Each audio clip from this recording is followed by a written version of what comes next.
What is going on, YouTube? Fascinating Graveyard. It is your host with the most, Lamont Dorsey. Please don't Google me. Today we're at the Memorial Park Cemetery here in Tulsa, Oklahoma on this blustery day. We're going to visit the grave of Roy Clark. He is known primarily, well, at least to me, as being a host on Hee Haw for many years. So without further ado, let's start walking, and we're going to talk briefly about the man's career. Let's get right into it. April 15th, 1933 in Meherrin, Virginia. Where's Meherrin, Virginia? I have no clue. I don't think I've ever been there before. So growing up, there was not a whole lot of opportunity in Meherrin, Virginia, being that the country was going through the Great Depression, you know, and their parents have him and other siblings. So the father starts looking for work and ends up finding a job in New York City. So he moves the family up to New York City, and that's where Roy Clark and family lived for a while before ending up in Washington, D.C., working for a naval scrapyard or something like that. So Roy Clark grew up in somewhat of a musical family. His mother played the piano, and his father was kind of like a semi-professional musician. His father played the violin, or the fiddle, and the banjo and the guitar, and Roy would later learn to play the guitar and become quite an accomplished banjo player. Actually, this guy, he won the Banjo National Championship in 1947 and 1948. That's a damn good banjo player right there, beating all those people.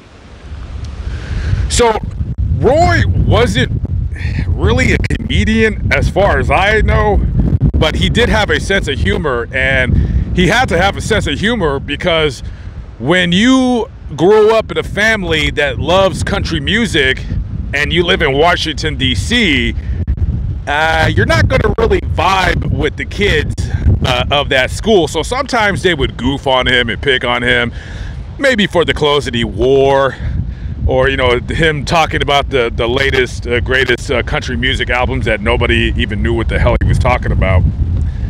So he would later kind of learn how to pick at himself, but in a funny way. So he became, you know, chummy with his local bully-like classmates.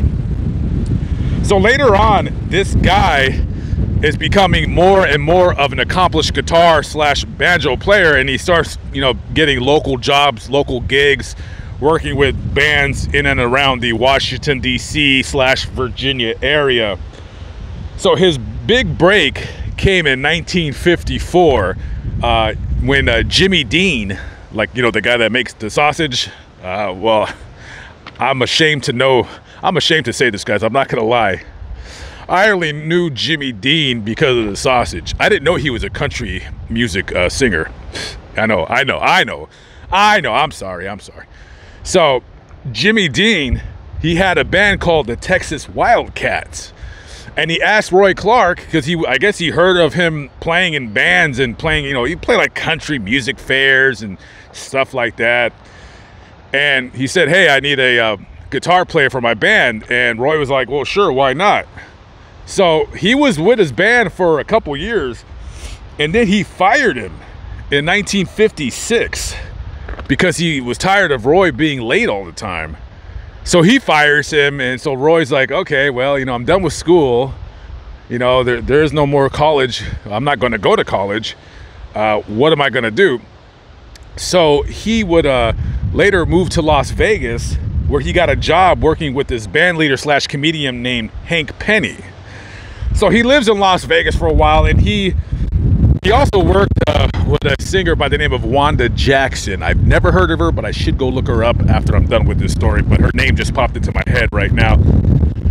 So he's in Las Vegas, he's doing his thing, and then I don't want to say it was instant fame, but the original host of The Tonight Show, Jack Paar, he had went on some kind of a temporary hiatus. Maybe he went insane, I have no idea. Maybe he just needed a break. Can a man take a break? with all these geese eating grass in front of me. So Jack Parr, he asked Jimmy Dean, you know, the country music singer. Oh, he also has really delicious sausage. He says, hey man, could you fill in for me? I need a break. I'm tired of all these people around me like these geese. So he's like, yeah, sure.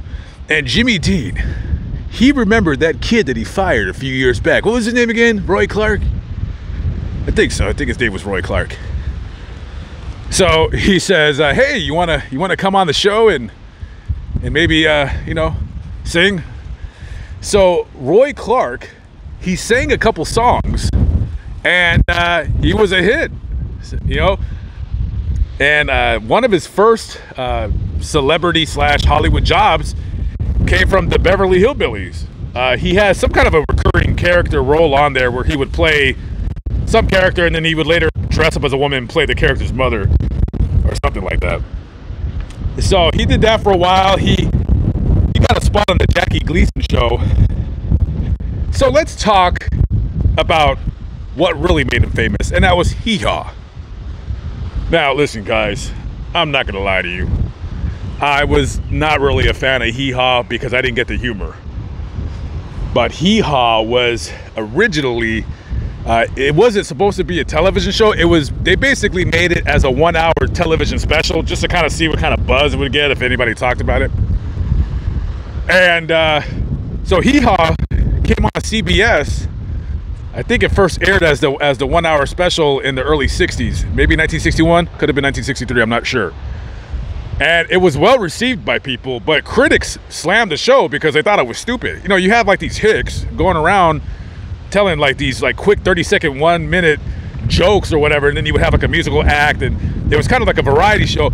And you know, the critics were like, this is terrible. You know, critics to me, they're nothing but failed musicians and television performers. But anyways, so, and some of them failed YouTubers now. So anyways, so it was well received, and you know, the producers of the television program, they described it as a family entertainment television.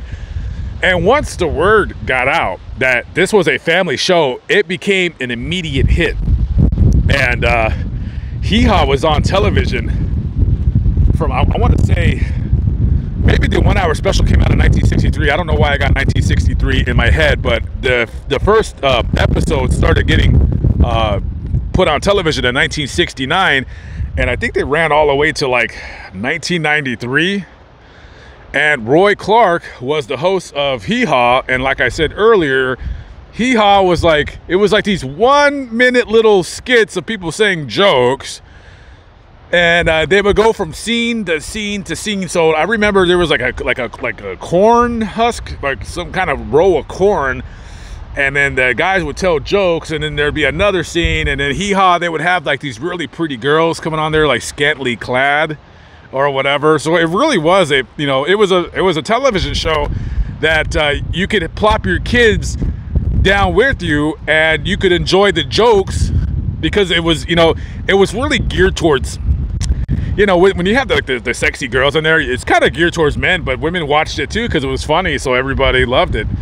And you know, Roy Clark, even though he's known as the Hee Haw guy, well, to me anyways, I don't know, he was quite an accomplished guitar player and banjo player as well. And that show was on, like I said, it was like 1969 to 1993, and it's still on in syndication. I don't know what network it's on, but they still play reruns of it. And this is the final resting place of Roy Linwood Clark.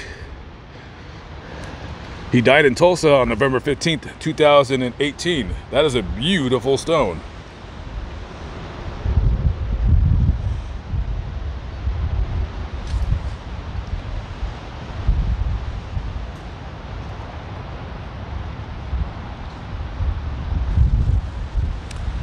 Truer words were never spoken, my friend.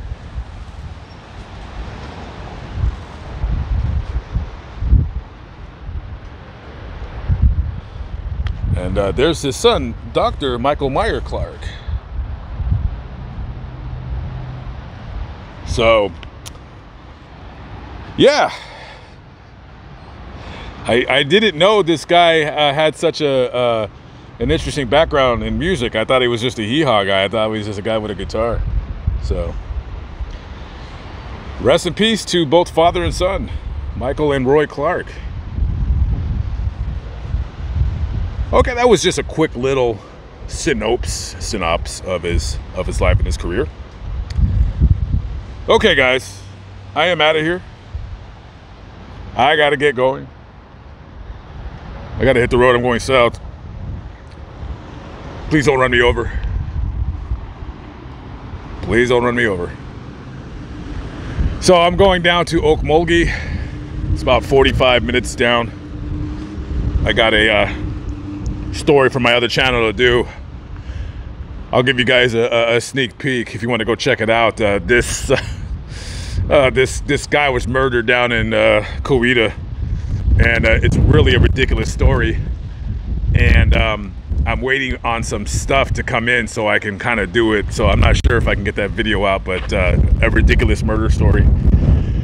Okay, guys, I am out of here. I will catch up with you later.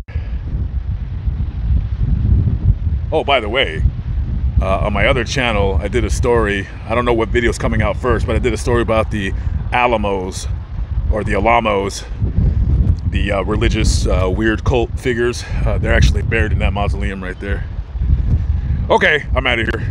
I'll see you down the road. Peace out.